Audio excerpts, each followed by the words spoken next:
Hey, Tony Gaskins here. Y'all got to forgive me now. I can't really put myself on camera right now because I went to the dentist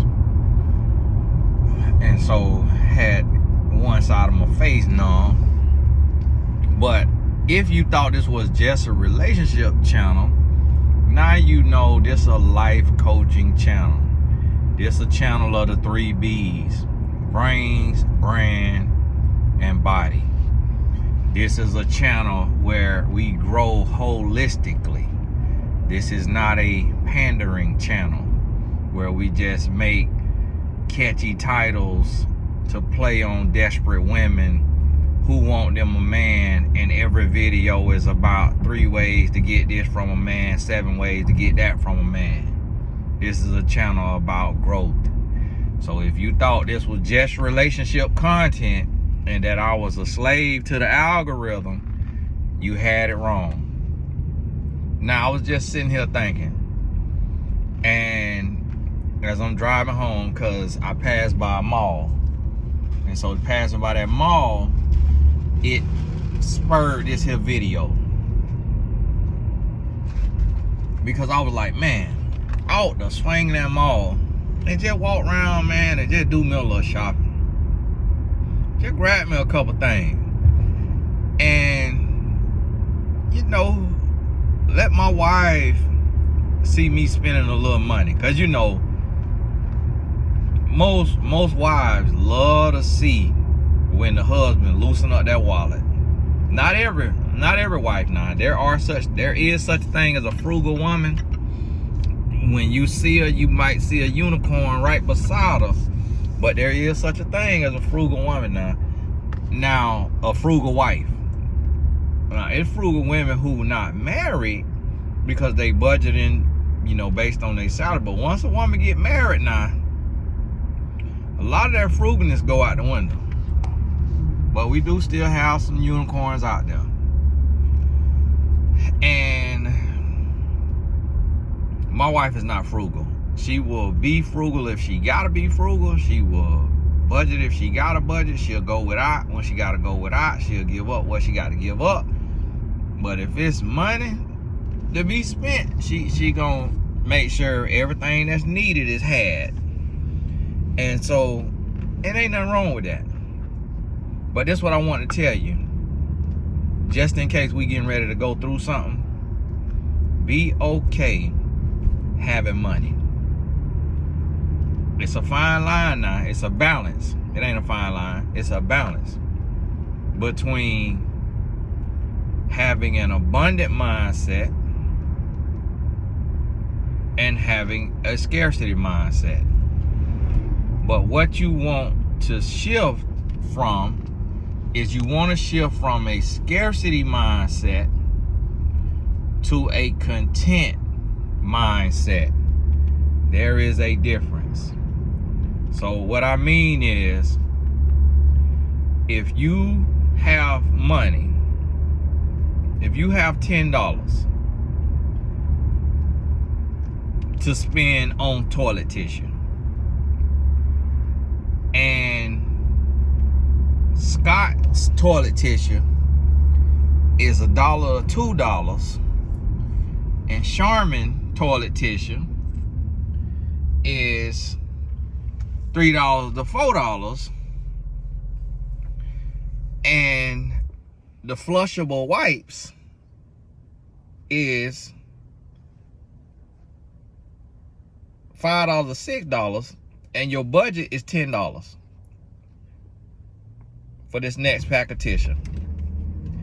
A scarcity mindset, having a $10 budget, not meaning $10 to your name, $10 all you got. I mean your budget for specifically toilet tissue, not including, you know, your whole budget might be $300 for the grocery run, but for your tissue, it's $10. Now, you know Scott tissue,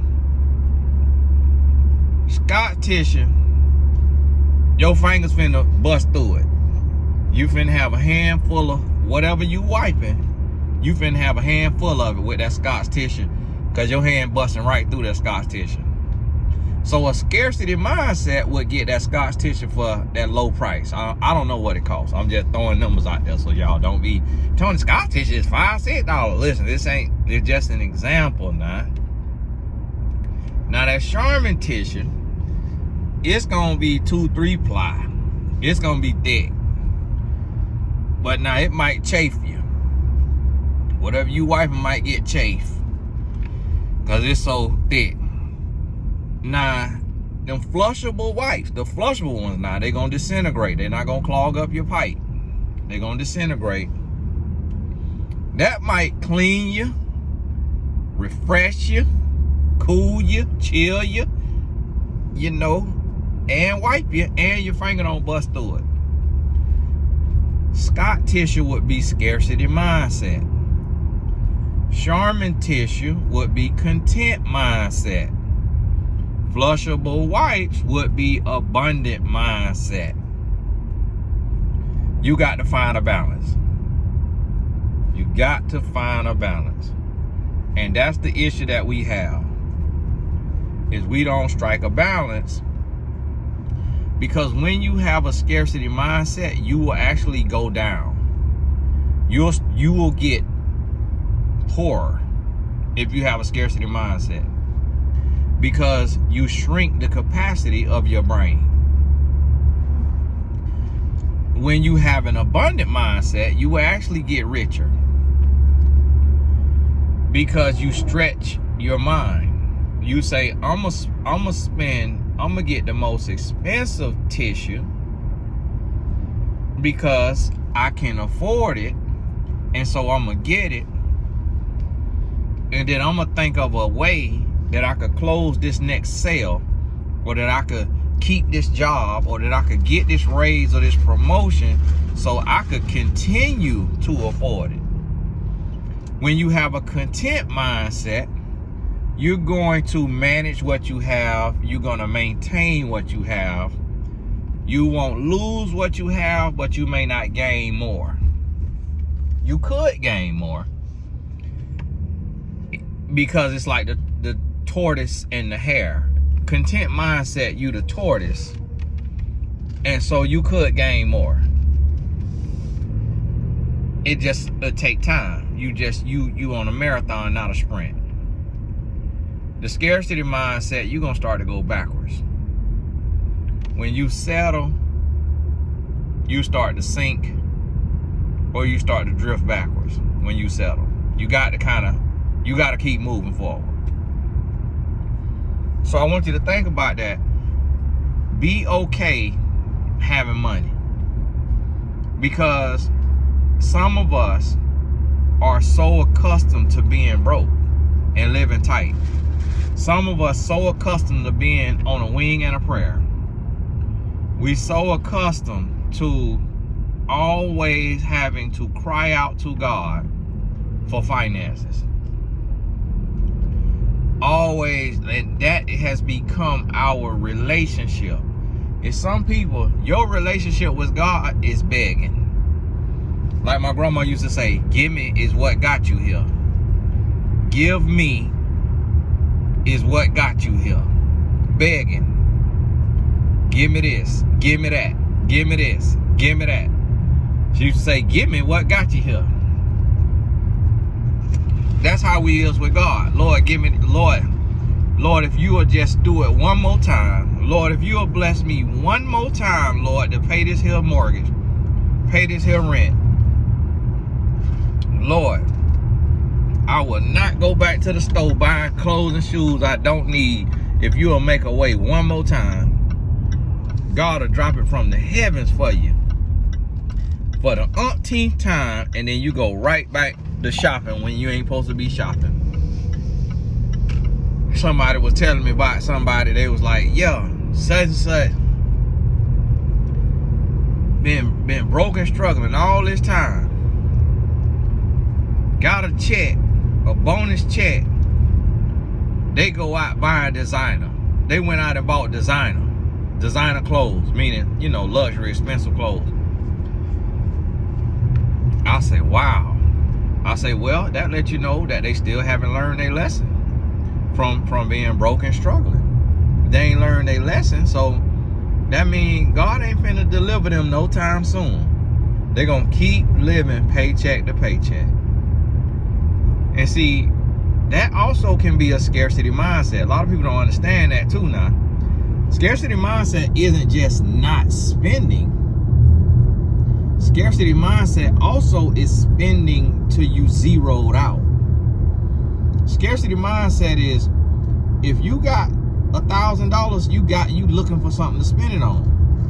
And you don't need anything. You got clothes, you got shoes, you got food. You don't need anything, but let me go ahead and buy this right here. It's just $300. I got $1,000. Then you at that $700. Then you like, well, my bill due in 2 weeks, but I get paid in a week. My bill's gonna be $900. I only got $700. I ain't even got enough to pay my bill, so I might as well just buy this right here for $200 and have $500 left. And then when I get paid, then I got more money to pay my bills. Well, actually, when I get paid, I'm gonna get paid enough to pay all my bills, so I might as well spend this last $500. That's scarcity minded too, because you zero out. Be okay having $1,000 and not having nothing to do with it, and don't do nothing that ain't gonna add to your life. Let me give you an example. I'm coaching all day, every day. So I'm looking to rent me a movie theater out. I want to rent the movie theater out because they only charge like $200, $250. And then I want to invite, all my friends and family to come out, because a lot of them is scarcity minded and they won't spend the $20, $40 or $100 to go to the movie. So I'll take and have an abundant mindset, spend the $250, and they come out, now they just got to buy their food. And although the food and stuff still expensive, some of them might sneak a double cheeseburger in from McDonald's or a Junior Whopper from Burger King. They might sneak that in their wife's purse. I don't blame them, I ain't mad at them. God bless you, keep your head up, keep going. And then some of them might go ahead and spend at the concession stand, and that's gonna cost them. A family of four gonna spend $100, but they saved on the $15 ticket, so they saved $60. So it's still, they came up. But guess what that movie gonna do for me? What the movie does for me is it's gonna relax me, calm me down, allow me to de-stress, allow me to zone out for 2 hours, allow me to just go somewhere else in my mind and just pretend I'm living the life of these characters and forget about all of my work, all my emails that still got to be done, all the work I still got to do. Forget about all my clients' problems and issues and struggles and in their life. And so guess what? I'm gonna leave out of there when I dap up my boys. It's gonna boost my spirit, make me feel good. I'm gonna be happy. So guess what? That right there is a good expenditure because it adds to my life. That might add a whole day to my lifespan. At least 30 minutes is gonna add to my lifespan. So that's what I want you to understand. Is when you look at something and you say, is this gonna add to my life? It's like, yeah, you could do without it. You could do without that massage. But is that gonna add to your life? Yes. Because you de-stressing. You de-stressing. You feeling good. It loosens you up. It boosts your confidence, boosts your spirit. So it added to your life. So that's what I want you to think about. Be okay having money, and then when you spend, make sure it adds to your life. And if you think about it like that, that's going to help you get through if we go through a recession. I say, and again, I say if It's going to help you get through it because you're not squandering your money. Also, be thinking about how you can make money. What you can do to make a few extra dollars. Cooking for people, cleaning for people, running errands for people, creating content for people, creating products that people want to buy, cool t-shirts with slogans, hoodies, whatever it may be. Wholesaling stuff, you get it wholesale, you sell it for a little bit of markup, 2x, 3x, whatever. Be thinking of what you can do to earn some money. But hey, and that's an abundant mindset. It's Tony Gasson. God bless you. We'll talk soon.